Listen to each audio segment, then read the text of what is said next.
안녕하세요. 지식로켓님. 저는 올해 모든 물가가 올라서 살기가 참 힘듭니다. 난방비를 포함해서 식료품까지 가격이 안 오른 게 없는데요. 다음 달부터는 교통비도 오른다고 합니다. 저는 새벽같이 일어나서 하루 종일 참 열심히 살았는데요. 이렇게 열심히 살아도 왜 가난한지 이해가 되지 않습니다. 이럴 땐 어떻게 해야 할까요? 세이노님의 답변을 들어보도록 하겠습니다. 고소득 시대에 접어들었음에도 가난한 가정이 없어지지 않는 이유는 도대체 뭘까? 고소득 시대의 가난한 가정들은 다음과 같은 문제 중 하나를 안고 있었다. 첫째, 가족 중 어느 한 명이 술이나 도박, 과소비 등으로 인하여 엄청난 빚을 지고 있고 다른 가족들은 그 빚을 갚아주기 위해서 밑빠진 독에 물붓기를 하느냐고 정신이 없다.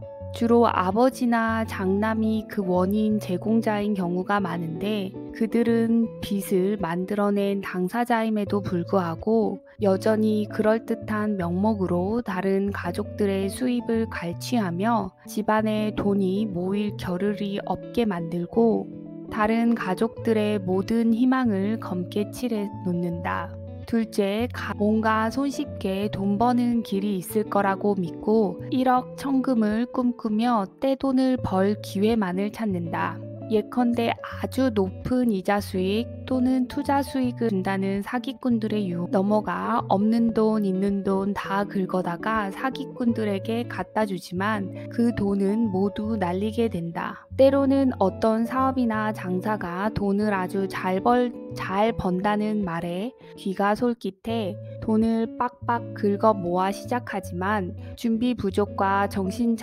부족으로 인해서 망하는 경우가 대단히 많다. 이렇게 해서 생긴 빚을 갚느라 온 가족의 허리가 휜.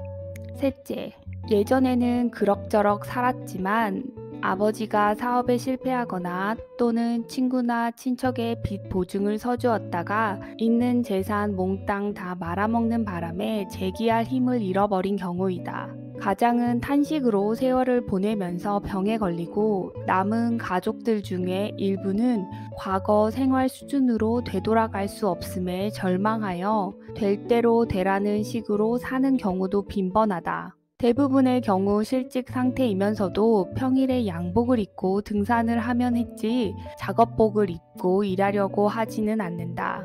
가장이 자신의 일당을 얼마 이상으로 정해놓고 그 이하가 되는 일은 하지 않는 이상한 자존심 때문에 가난한 가족이 있다. 거지 같은 생활을 할지언정 힘들고 더럽고 위험한 일은 아예 거들떠도 보지 않거나 그럴 일을 시도는 하였지만 힘들어 못하겠다고 포기하는 사람도 많다. 땀을 흘리는 것을 아주 싫어하는 그들은 편하면서도 돈 많이 주는 일만 찾아다니며 자기에게 직업이 없는 이유는 가진 자들이 나쁜 놈들이어서 그런 것이며 정치를 잘 못해서 그런 것이고 경제 정책을 잘못 세웠기 때문이라고 믿는다. 다섯째, 가족들 모두가 돈을 벌지만 그 돈을 하나로 만들지 못하고 각자 관리하면서 각자 소비하기에 가난한 가족들이 있다. 한국 사회에서는 가족 모두가 합심하여 목돈을 먼저 만들어야 주거 환경부터 개선시킬 수 있는데 가족들 각자 따로 행동하다 보니 돈이 모이지 않는다.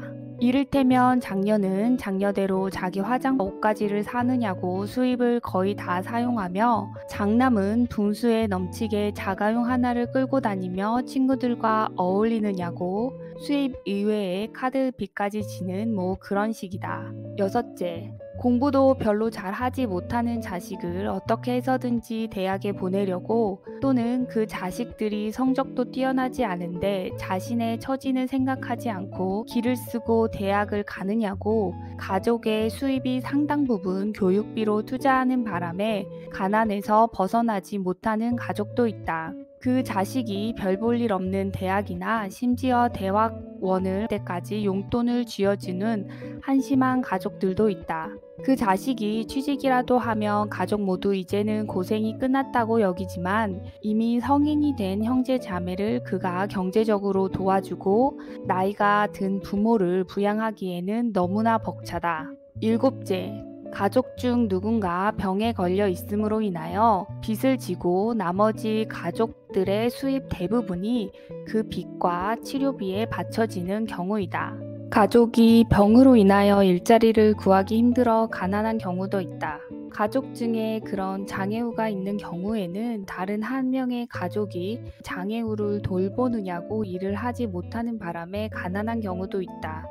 병이나 장애가 없는 부부라고 할지라도 아이를 돌봐줄 곳이 없어서 남편 혼자만의 수입에 의하다 보니 탈출하기 어려운 상황이 되기도 하고, 돌보아줄 가족이 없는 노인들 혹은 남편 없이 어린아이를 돌보며 생활비를 벌어야 하는 주부지난에서 벗어나지 못한다. 고소득 시대에서 사회 구조적 원인 때문에 가난에서 벗어나지 못하는 경우로 내가 간주하는 것은 오직 7번째 경우일 뿐이다. 그 어느 나라에서건 3D 업종에서 근로자를 찾기 어려운 시기가 되면 일자리를 찾으면 얼마든지 구할 수 있기 때문이다. 게다가 고소득 시대의 가난은 절대적인 가난이라기보다는 상대적인 가난임을 잊어서는 안 된다.